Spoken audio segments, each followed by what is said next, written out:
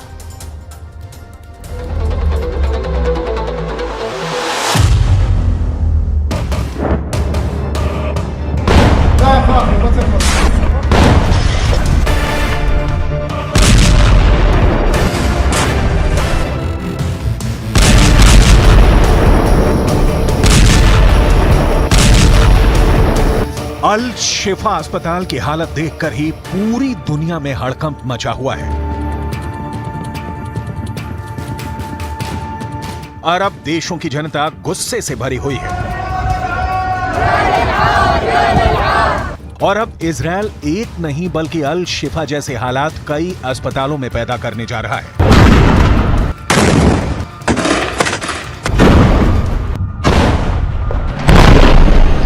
अल शिफा अस्पताल के बाद अब गाजा के इंडोनेशिया अस्पताल पर जबरदस्त हमला शुरू हो चुका है।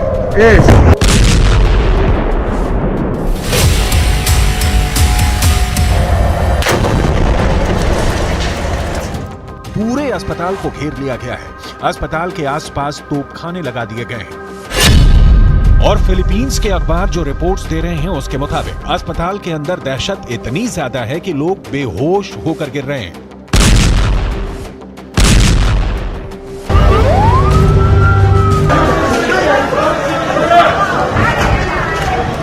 आखिर क्या चल रहा है इंडोनेशियाई अस्पताल के अंदर, पूरी रिपोर्ट आपको बताएंगे। एक तरफ गाजा पट्टी पर आफत टूट पड़ी है और दूसरी तरफ जॉर्डन के बादशाह और उनके वारिस यानी उनके बेटे गाजा पट्टी के लोगों के जख्मों पर नमक छिड़क रहे हैं।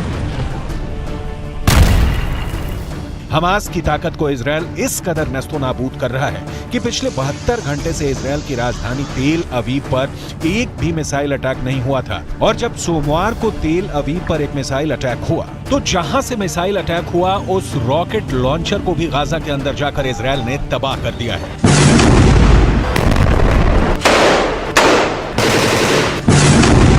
गाजा पट्टी के अंदर की युद्ध की सारी खबरें आपको देंगे, लेकिन शुरुआत करेंगे इंडोनेशियाई अस्पताल के दहशत भरे दावों से।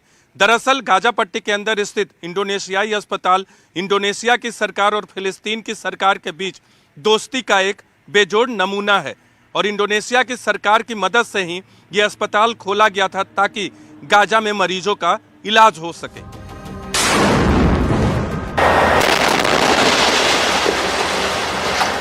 लेकिन अब इस अस्पताल के अंदर और बाहर एक बड़ी लड़ाई चल रही है। फिलिस्तीन के अखबारों से जो जानकारी सामने आ रही है उसके मुताबिक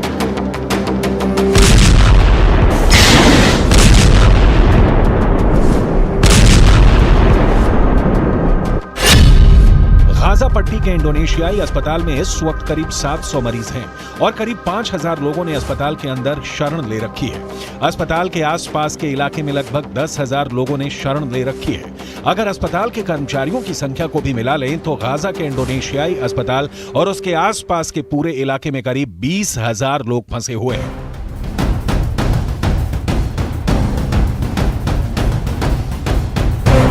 और इन 20,000 लोगों को इजरायल की डिफेंस फोर्स ने घेर लिया है।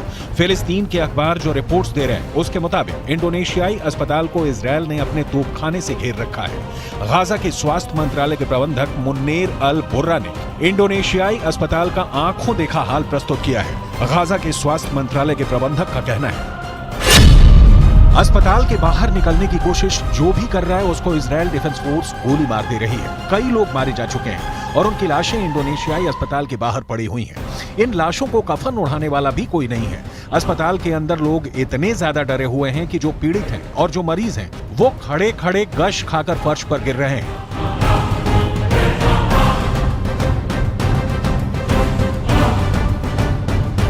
अब ऐसे में सवाल ये उठता है कि आखिर इजरायल डिफेंस फोर्स गाजा पट्टी के अस्पतालों को निशाना क्यों बना रही है। इजरायल के प्रधानमंत्री बेंजामिन नेतन्याहू पहले ही ये कह चुके हैं कि हमास के आखिरी आतंकवादी के मारे जाने तक जंग जारी रहेगी और इजरायल डिफेंस फोर्स की तरफ से ये कहा जा चुका है कि गाजा पट्टी के अस्पतालों को आतंकवादी अपने बचाव के लिए मानव ढाल की तरह इस्तेमाल कर रहे हैं और इसीलिए इजरायल डिफेंस फोर्स अल शिफा के बाद अब इंडोनेशियाई अस्पताल पर भी हमला शुरू कर चुका है। गाजा पट्टी की हालत इस वक्त ये है कि अब तक 13,300 से ज्यादा लोग मारे जा चुके हैं। फिलिस्तीन के अखबारों के मुताबिक इनमें से 5,600 से ज्यादा बच्चे हैं। गाजा पट्टी के अंदर 87 मस्जिदें इजरायल पूरी तरह से ध्वस्त कर चुका है और 170 मस्जिदें क्षतिग्रस्त हुई हैं।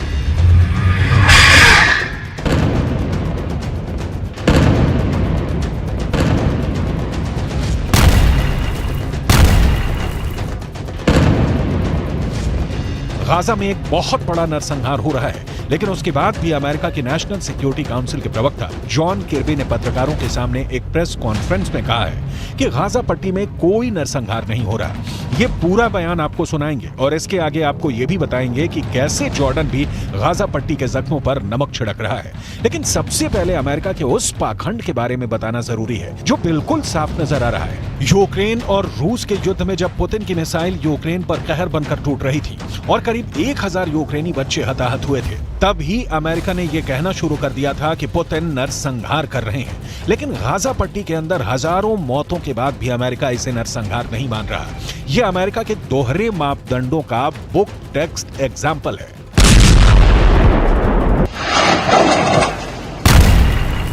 Hamas wants, make no mistake about it, is genocide.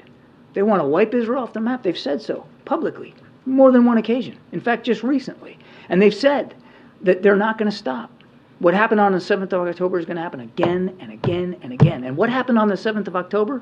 Murder, slaughter of innocent people in their homes or at a music festival. That's genocidal intentions.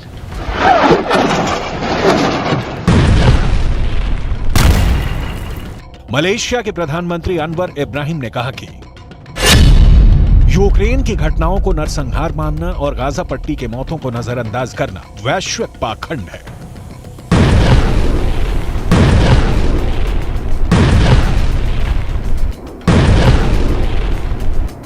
दूसरी तरफ अगर देखा जाए तो अब तक गाजा पट्टी के अंदर 30,000 से ज्यादा लोग घायल हैं और गाजा पट्टी के अस्पतालों की हालत क्या है ये पूरी दुनिया को नजर आ रही है। जॉर्डन ने गाजा पट्टी के घायल लोगों के लिए इजिप्ट के अंदर एक फील्ड हॉस्पिटल बनाया है।